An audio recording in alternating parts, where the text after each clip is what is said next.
এই নিউজটা দেখে অনেকে হাহারি দিলেও আমি কিন্তু বিষয়টাকে সিরিয়াসলি নিয়েছি। এখানে আপনি অস্বাভাবিক অথবা এটা হাহারি একটের ইস্যু বিষয়টা তা না।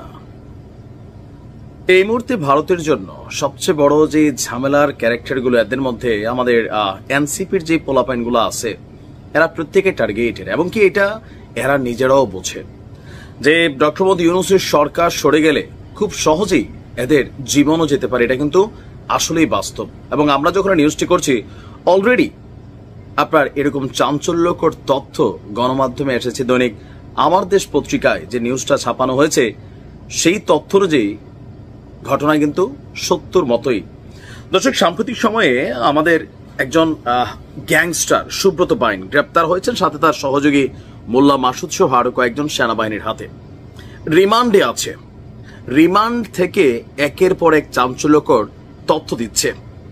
বলা হচ্ছে যে 2023 সালে সাবেক স্বরাষ্ট্রমন্ত্রী আসাদুজ্জামান খান কামাল, টিএমসির সাবেক ডিজি জিয়াউল আহসান এবং ডিআইজি মনিরুল ইসলাম সরাসরি সুব্রতের সাথে দেখা করেছিলেন। পরিকল্পনা ছিল জনাব তারেক রহমানকে লন্ডনে গিয়া হত্যার পরিকল্পনা।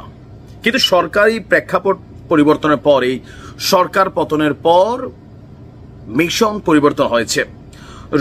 দীর্ঘদিন যাবৎ সুব্রত বাইন এবং তার বাহিনীকে প্রস্তুত করছিল সার্জিস হাসনাত সহ আরো বেশ কিছু উচ্চ কিলিং মিশন নিয়ে। অলরেডি এখানে আমরা যতটুকু তথ্য দেখছি যে যদি সুব্রত সফল হতো তাহলে জনাব তারেক রহমানকে হত্যা যদি সফল হতো তাহলে সুব্রত বাইনকে মেরে ফেলা হইতো। সার্জিস এবং হাসনাতকে হত্যায় সফল হলেও তাকে মেরে ফেলা হতো, এমনটাই বক্তব্য। আর এই মিশনের জন্য তাকে স্নাইপার প্রশিক্ষণ, রাইফেল ব্যবহারের কৌশল এবং টার্গেট শনাক্ত করে গুলি চালানোর সক্ষম করে গড়ে তোলা হয়। এবং তার সাথে থাকা স্যাটেলাইট ফোন, এটাও কিন্তু একটা প্রশ্ন তুলেছে। এমনকি পাকিস্তানি পাসপোর্টে তাকে লন্ডন পাঠানোর পরিকল্পনা ছিল। 2025 সালের মে মাসে যখন সে আটক হয় তখন এখানে আবার নতুন তথ্য আসছে যে রিমান্ডে দেওয়া সুব্রত বাইনের তথ্য অনুযায়ী তার দলটি রাজনৈতিক নেতাদের লক্ষ্য করে টার্গেট কিলিং এর পরিকল্পনা করেছিল, যার মধ্যে বিএনপি, জামাত এবং নবগঠিত এনসিপির নেতারা ছিলেন। আর টার্গেট ছিলেন হাসনাত আব্দুল্লাহ, সার্জিস আলম সহ আরো অনেকে। অলরেডি অস্ত্র আনা হয়েছে নাকি সীমান্ত দিয়ে, আর তা পৌঁছে দেওয়া হতো রাজধানীর বিভিন্ন জায়গায়। মগবাজার, গুলশান, শাহবাগ, বাড্ডা প্রভৃতি স্থানে সন্ত্রাসী চক্রের হাতে। বাহিনীর দেওয়া তথ্য অনুযায়ী এই মিশনের পিছনে ক্ষমতাসীন দলের কিছু নিষিদ্ধ ঘোষিত উচ্চ পর্যায়ের নেতাদের সম্পৃক্ততা ছিল। তিনি দাবি করেন এসব হত্যাকাণ্ডের মাধ্যমে রাজনৈতিক বিভ্রান্তি সৃষ্টি করে আওয়ামী লীগকে ক্ষমতায় রাখার পরিকল্পনা করা হচ্ছিল। এখন এই খবরগুলো গণমাধ্যমে যখন আসে, বাংলাদেশের মানুষের গণমাধ্যমেরও এটা হয় আর কি, যে ধরেন সবসময় একজন সন্ত্রাসী ধরা খাইলে বিপরীত দল নিয়ে কথাবার্তা আসে, আবার খবরগুলো চমকপ্রদ হয়।